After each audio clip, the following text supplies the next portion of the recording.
First mate. Yes, yeah. I'll call the meeting to order. The Tri-County Water Board hereby adopts the agenda of August the 11th, 2026 as presented. Can I get a mover for that, please? Councillor Denning, Mayor Mayhew, all in favor? Motion's carried. Any disclosure of pecuniary interests?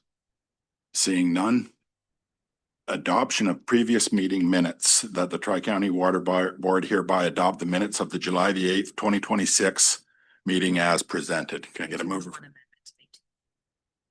Okay.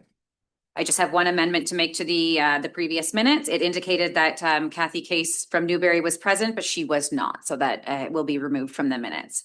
So if we could have a motion to adopt them as amended, please. Get a mover for that, please. Mayor Hentz, seconder. Councillor McCollum, all in favor? Motion's carried. Business arising from minutes, see any. Presentation of draft 2025 financial statements. Christine Scridgemore, auditor. The Tri-County Water Board hereby received the approved 2025 draft financial statements as presented. Okay. Which one I use? Okay. So I'll hand it over to Christine. All right. Thanks very much. As was mentioned, I'm Christine Scrimgeour. I am the auditor for the board, as well as the auditor for the municipality of West Elgin. However, I do issue an independent auditor's report on this board financial statements. And so I have conducted my audit in that manner. And really what that means is we look at the revenues and expenditures of the board independent of the municipality and make sure that the controls are in place and ensure that the expenses that are being charged to the water board are indeed those that are of the water board. So we're making sure the ownership is properly reflected. And so having done all that work, we then issue this audit report, which is an independent audit report. They are draft at this point. Those charged with governance under the Canadian auditing standards would be this board. And once you approve them, then we will finalize them. And then what I call the pretty copies will be distributed. All right. So that is why they are dated as of today's date. All right. We'll move on to the statement of financial position. And it's a pretty simple balance sheet, really. The reconciling number is the due from Municipal of West Elgin. So there is not a separate bank account for the board, but every transaction flows through the municipality's bank account, but then gets reflected in your expenses and revenues. And again, that's the work that I do, is making sure that those expenses and revenues actually belong to the board. As you can see, the majority of your balance sheet is in the tangible capital assets, which makes sense. Any questions on that at all? All right, then we get to the statement of operations and accumulated surplus. And so I'll just highlight a couple things. One is the budget for 2025. So as you're aware, within audited financial statements, you have to move to what's called PSAB accounting. And that just means that we're adding amortization to those capital assets. So when you budget for the year, you're budgeting operations, but you're also budgeting that capital being expensed in the year. So you'll see the minor capital expenditures under the budget column of $1,046,000. Most of that then gets capitalized if it meets the capitalization threshold. And so that's why the actual is only $99,000. Those are the bills from Aqua that did not meet either the threshold, which is how much above something $10,000 is capitalized, or it's really a major repair. It's not a capital item. So just that's what's in the budget. So that net at the end of the year in the budget column was what we were going to transfer out of the reserve to cover the capital. And then under actual, we are booking the amortization. So you'll see there's no budget for that, but there is a large amount there. So just under $900,000 of amortization. Under revenue, so I'm going to kind of back up now to the revenue. So 2024, that other revenue was some rebates that we experienced in 2024. It was not a recurring item in 2025. Revenue is up, a couple reasons. One, we had a rate increase as well. If you remember in actual 2024, we wrote off, we had an adjustment made because we did an estimation change in 2024. And so that was reflected in that revenue. It brought it down by about, I believe it was about $125,000. And then the 150 is just each one of your municipalities' contributions towards that capital reserve, trying to build that back up. So overall revenue is just over $2 million. And then the expenditures of 2.1, almost 2.2 million. And again, the difference is that amortization offset by the amount of capital being capitalized.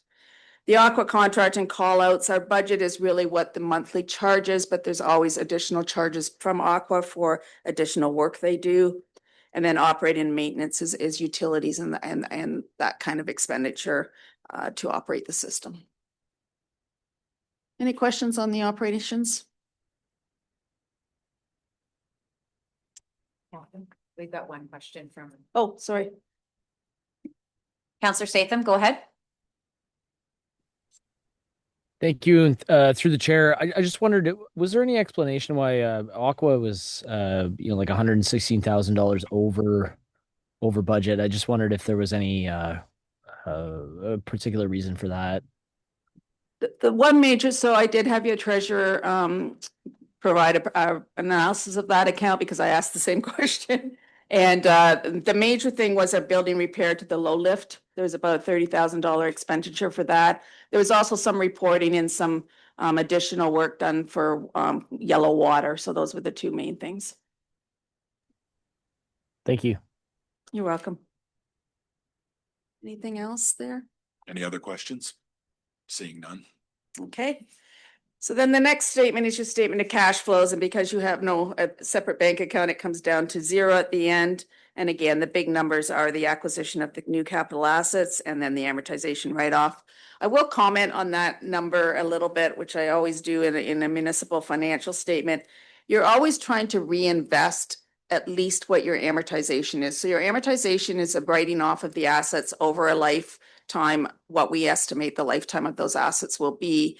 But it's also based on historical cost. So it's when we originally did the plant and when we originally set up this water board. And we only acquired new assets of 681,000. Our amortization is almost 900,000. So just trying to reinvest as we go so that when we do have, we don't have as much major capital at one time that we have to do. So trying to keep that investment in capital assets at least equal to your amortization. Last year, you can see it was the fact you spent about 110,000 more than what you amortized. This year, it's not that, it's the other way. So just keep that in mind as you're approving capital projects. And then the next statement of change in net financial assets really just is a drill down on those numbers as well. So there's nothing new there. Just making sure there's nobody hands. All right, and then we get to the notes to the financial statement. So these notes are the standard notes that you've seen each year. I won't comment. I won't have a lot to say on these. Note number 2B talks about that adjustment that we made in 2024 that I mentioned when we went through the income on the financial statements. And note number 3, if you don't understand municipal financial statements, you're really not going to understand them in 2027 because they are all changing again. So that's just really what note number 3 is about. It's a new note this year that's required. And then note number 5 really is a breakdown of that surplus. You've got your reserve for future operations. So that's the net position at the end of 2025. Again, that would be if you actually had a bank account, that would be the amount that would be in the bank account because that's your reserve fund. And we do add interest as you saw in the financial statements. And then the investment in TCAs.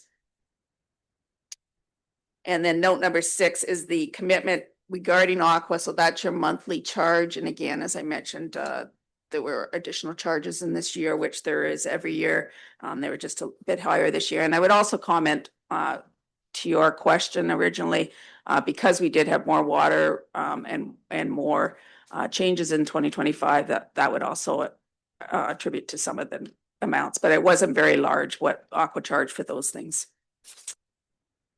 And then at the back is your schedule of your tangible capital assets broken down by the type of asset. And as you can see, the equipment is the major asset in total. And that is my presentation. I would like to thank the treasurer and all of her staff for all of the work and the CAO for assisting in this getting these financial statements to you. Thank you, Christine. The recommendation is that the Tri-County Water Board receive and approve the 2025 draft financial statements as presented by Christine Scrimger, Auditor. I get a mover for that. Oh, I'm sorry. Yep, go ahead, Bill. Thank you, Mr. Chair. And Christine, thank you very much. This new accounting standard for municipalities, it's going, I'm assuming, going to be very different, perhaps more complex. Does that represent the fact that there will be a different cost next year that we should anticipate for the auditing purposes? It probably won't affect, it's going to affect your municipality financial statements. This financial statement, it's probably not going to have as much impact. And really what they want you to do is take all of the liabilities. So within a municipality, obviously there's significant more liabilities. Take all those liabilities and dissect them as to what they're for and show that in the financial statement. So it's really going to be on your municipal side. And again, it's not to 2027. So we've got one more year. You're welcome. Mayor Hens. Thank you, Christine, for that report. You've been doing this for a long time. Water Board. What are you trying to say? I've been here a while as well. In your expert opinion, I'd like your thoughts on the path, the financial path forward for Tri-County Water Board. Are there any concerns that come up in your opinion? So the concern is always tangible capital assets. So what grants are available now are few and far between. And so when we have any major, your system now is how many years old? I should know this off the top of my head, but I don't. But again, it's going to take significant capital to do significant repairs. And where is that money going to come from? Because $800,000, it's a lot of money, but it's not a lot of money when the projects that have to be done are going to happen. And so how are we ever going to pay for those? That's the crux for me. And it's the same in all water systems. Even, I did City of St. Thomas last night, Monday night, I guess it was, financial statements. And again, it's the same everywhere. It's the water wastewater projects that are just so expensive. And so very few grants right now. Go ahead. I'm not looking to point blame, but we've all got caught in this infrastructure deficit is what it is. Yes, exactly. And on the municipal level as well, I have no idea how we're going to fix the problem. We're not prepared for it. We don't have the reserves for it. And this is what we face. So we have to plan for the future. Yeah, and I think wherever you can find synergies with other municipalities is probably I have been around a long time. I go back to 1999 when everybody amalgamated, and that did cause some cost savings for sure. Some of it was implemented by the province, which wasn't all that popular for other municipalities going west. But certainly it has provided more viable rate base within a bigger number. I mean, that just is logical. So I don't think that's going to happen. I don't think the province is going to do that again, but if you can find synergies with other water systems or within your municipality with other services. Yes. You're welcome. Any other questions? Not seeing any. Can I get a mover for the motion, please? Recommendation, I should say. Bill, Mayor Hens, all in favor? Motion's carried. All right. Thank you very much. It's nice to see you all. Thank you. We will now be moving into closed session. Yeah, if you don't mind. The recommendation is that Tri-County Water Board hereby move into closed session to discuss matters pursuant to the Municipal Act, Section 239(3)B, an ongoing investigation respecting the municipality, a local board, or a municipally controlled corporation by the Ombudsman appointed under the Ombudsman Act, and Section 239(2)I, being a trade secret or scientific, technical, commercial, financial, or labor relations information supplied in confidence to the municipality or local board, which, if disclosed, could reasonably be expected to prejudice significantly the competitive position or interfere significantly with the contractual or other negotiations of a person, group of persons, or organization. So I'll have to ask the audience to step outside. There is a secondary meeting room just around the corner. If everybody would like to go sit in there, there's lots of chairs. Thank you. Can I get a mover for the recommendation, please? Mayor Hens, can I get a seconder? Councillor McCollum? Oh, I was up on the screen there. Yeah. All in favor? Motion's carried. It'll just be a moment.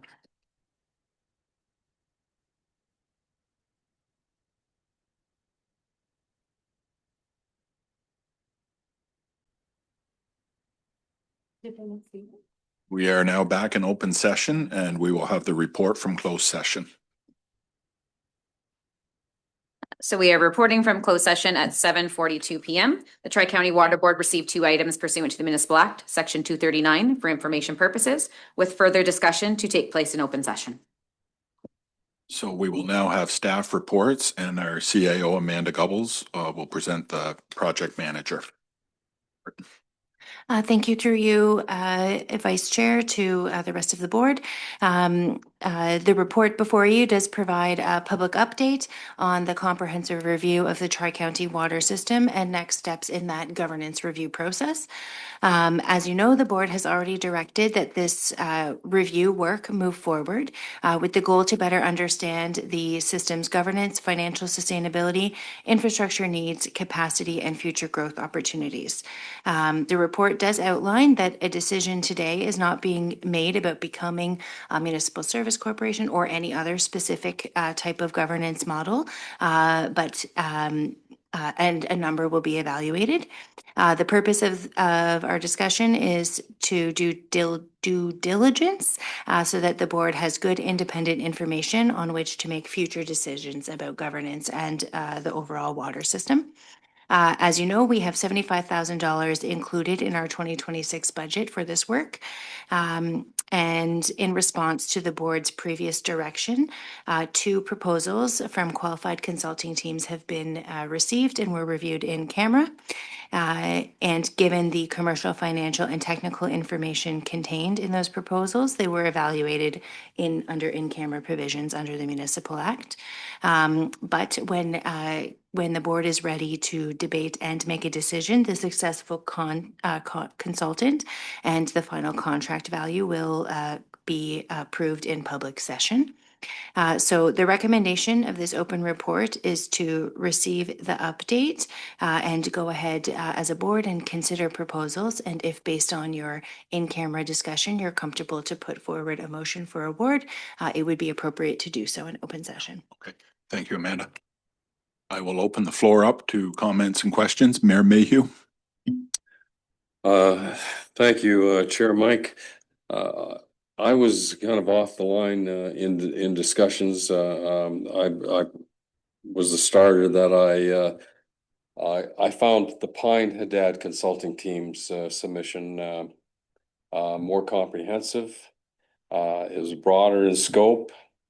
I think more options would be available to us. And I will not mention numbers, but it was the most competitive bid. And I want to thank those members of the committee that supported my comments in that. And when the time comes, Chair, I'd gladly make the motion that Pine Haddad Consulting Team be awarded the tender for the investigation. Thank you, Mayor Mayhew. Councillor Statham. Thank you, Vice Chair. Through you. Again, I would echo Mayor Mayhew's statements. I've always been concerned that any governance changes that could reduce the direct municipal control or public accountability over an essential public service are something that we should take very seriously. I think that Pine Haddad is also the best option in this case. Largely because of the broader scope of their assessment in the sense that they look at multiple governance options, as well as they have a legal firm that they have stated in their proposal that gives us an opportunity to properly evaluate all of our options and understand the financial and governance implications before we make any decisions about the future of our water system. So that's where I stand as well. I think this is an important step for all of the municipalities involved and for our ratepayers. Some of the meaningful questions that I think that we need to be looking at are what the board composition is going to look like, and making sure that we're looking at all the different governance models that are in place. And I think Pine and Dad does a good job of doing that. So thank you. Thank you. Councillor Sousa. Through the chair, I also think Pine is a good option for us, and I have a list of questions here, and I'm hoping they will be able to assist us in this board answering some of these questions. A lot of questions from the community, like for example, will debt be used to keep rates down in the short term? Will wastewater remain public? Will the municipal MSC be owned by the Tri-County? Are there any sort of provincial or federal funding for MSCs? The list goes on and on and on. And I think this proves why we need to do this. And hopefully they can help guide us and answer some of these questions. Thank you. Thank you, Philip. Any other comments or questions? Mayor Mayhew, did you want to make that motion? Yes. I get a seconder for Mayor Mayhew's motion. Mayor Hentz, any other further comments or questions? All in favor of the motion? All opposed? Duly noted. Motion's carried. State the amount. Motion state the amount.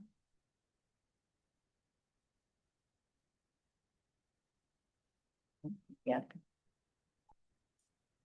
Can I read out the bids? Go ahead, ma'am. Through you, Chair, just because we have an audience today, and with a goal of course, transparency always, I think that although not specified in the open report, I just want to clarify that there were 2 bids received for the work. One was from a firm called Pine Haddad consulting team. Recall the budget for the project was $75,000, and their bid was for $73,900. We received a second bid from Collier's Project Leaders for $74,525. So the Pine Haddad proposal was $625 less, but the discussion was focused on scope of work and the breadth of the report that would come back to the board. I hope that's helpful. I just thought we should share that. Oh, thanks for bringing that forward. Councillor Statham. Thank you, Vice Chair. Through you, I want to emphasize the commissioning this review, and for those folks listening at home, and for people in the gallery that I unfortunately can't see, I wanted to emphasize that commissioning this review does not mean that the board has decided to move to a municipal services corporation or has decided anything. The proposal that we're supporting is going to examine existing structure. It's going to examine potential improvements to that structure. It's going to examine a municipal services corporation. It's going to examine other municipal partnerships, other potential governance models, and it includes financial modeling and dedicated legal expertise. For me, that is what is critical, because this isn't a question of whether one governance structure might offer more benefits than the other. We need to better understand the potential disadvantages, the risks, the financial implications, changes in municipal control, and the accountability that people have when making these decisions. And I think the appropriate approach here is to gather all the information necessary. And I think that the board today has made the best decision in choosing a firm that's going to do that for us. So I just wanted to make that clear to everybody that's listening at home and to the gallery. I believe this is the best course of action. I think the rest of the board agrees. So thank you. Thank you. Nothing. Mayor Mayhew, go ahead. I think that word sustainability is really important too in our conversation, and I think the public should know that as well. We want you to have a Tri-County Water Board years from now. And so, you know, our efforts are really to discover what will make us a sustainable enterprise so that we can give, so that whatever is in place to satisfy your water needs will be there in the decades to come.